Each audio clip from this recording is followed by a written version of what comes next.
बच्चों, इससे पहले वाली क्लास में आपने एंजियोस्पर्मिक प्लांट में फर्टिलाइजेशन की क्रिया को पढ़ा था, पॉलिनेशन एंड फर्टिलाइजेशन। कल की क्लास में आपने यही पढ़ा था कि किस प्रकार पॉलिनेशन होता है और फर्टिलाइजेशन। चूंकि एंजियोस्पर्मिक प्लांट में जो भी प्लांट होते हैं उनमें पाए जाने वाले फ्लावर्स में फर्टिलाइजेशन के साथ साथ डबल फर्टिलाइजेशन की क्रिया होती है। यहां पर मैंने कल एकदम आपको स्पष्ट किया था कि डबल फर्टिलाइजेशन की क्रिया होती है, जिसमें चूंकि दो मेल गैमेट निकलते हैं, दो मेल गैमेट में एक male gamete female gamete egg cell से मिलकर जाइगोट बनाता है, जो आगे की ओर एम्ब्रियो में बदल जाता है, जिसमें क्रोमोसोम की संख्या 2n होती है। और दूसरा मेल गैमेट जो होता है वो सेकेंडरी न्यूक्लियस से मिलकर एंडोस्पर्म का निर्माण करता है, जिसमें क्रोमोसोम की संख्या 3n होती है। मैंने आपसे कहा था जब मेल गैमेट फीमेल गैमेट से मिलेगा तो उस क्रिया को हम सिनगैमी कहते हैं, और जब मेल गैमेट सेकेंडरी न्यूक्लियस से मिलता है तो उसको हम ट्रिपल फ्यूजन कहते हैं।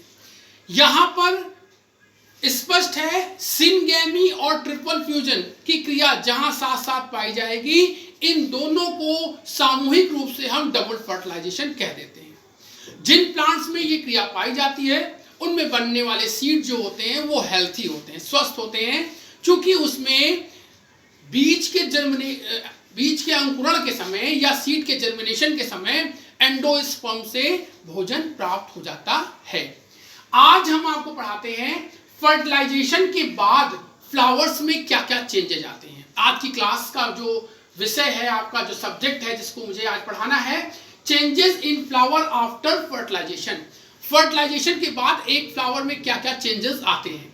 आप जानते हैं एक फ्लावर में calyx, Corolla, स्टेमन, stigma, style, ovary, ovule सभी कुछ पाया जाता है। तो क्या चेंजेस होते हैं इसमें फर्टिलाइजेशन के बाद? कैलेक्स फॉलन डाउन, कैलेक्स जो होते हैं वो गिर जाते हैं। सामान्यतः सभी कैलेक्स गिर जाते हैं, लेकिन कुछ फ्रूट्स ऐसे पाए जाते हैं, कुछ ऐसे प्लांट्स होते हैं जिनमें जो फ्रूट्स होते हैं उनमें कैलेक्स परसिस्टेंट होते हैं, जिसको हम बोलते हैं कि ये हमेशा उसमें लगे होते हैं, फल बनने के बाद भी वो गिरते नहीं हैं, फलों के साथ ही लगे होते हैं। करोला ये आपके फॉलन डाउन हो जाते हैं, स्टेमन ये भी फॉलन डाउन हो जाते हैं, गिर जाते हैं, स्टिग्मा, स्टाइल जो होते हैं ये दोनों भी गिर जाती हैं। जबकि जो ओवरी होती है, ओवरी जो होती है वो बदल जाती है फ्रूट्स में या फल में। ध्यान दीजिएगा, फ्लावर में पाई जाने वाली ओवरी जो होती है वो फल में बदल जाती है या फ्रूट्स में बदल जाती है। ओवरी के अंदर जो ओव्यूल होता है वो बदल जाता है सीड में, या जिसको हम बीज कहते हैं।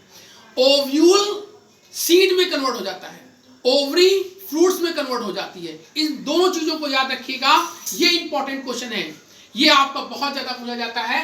ओवरी फर्टिलाइजेशन के बाद किस में बदल जाती है?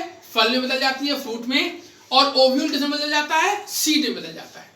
अब हम बात करते हैं कि ओव्यूल का जो स्ट्रक्चर आपने पढ़ा था, जिसमें आपने पढ़ा था माइक्रोपाइल है, इंटीगुमेंट्स हैं, ये सब कुछ पाए जाते हैं।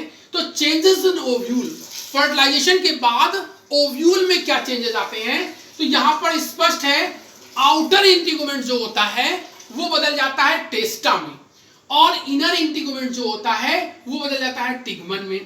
टेस्टा किसी भी बीज का बाह्य कवच होता है, और इनर इंटीगुमेंट जो टिगमन में बदल जाता है ये सीड का या बीज का अंतः कवच होता है।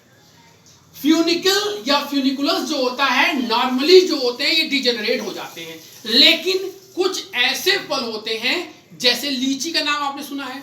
लीची में फ्यूनिकल जो होता है या फ्यूनिकुलस जो होता है ये मस्कुलर टिश्यू में बदल जाता है, जिसको हम एरिल कहते हैं। इंपॉर्टेंट चीज, बहुत इंपॉर्टेंट चीज ये है कि लीची में फ्यूनिकल जो होता है वो एरिल में बदल जाता है।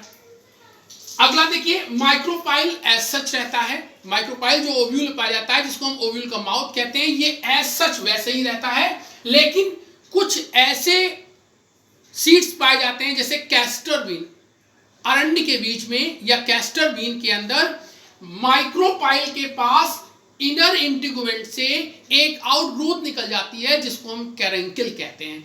ये इंपॉर्टेंट है। कैरेंकल किस में पाया जाता है?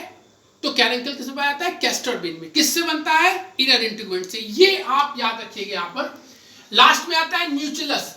नॉर्मली न्यूक्लियस जो होते हैं ये डिजेनरेट हो जाते हैं, नष्ट हो जाते हैं, लेकिन कुछ ऐसे एग्जाम्पल हमारे पास हैं जैसे वाटर लिली, जिसको हम कुमुदनी भी कहते हैं, उसमें एक पतली लेयर के रूप में न्यूक्लियस बचता है या शेष रह जाता है, जिसको हम पेरिस्पर्म कहते हैं। Thank you.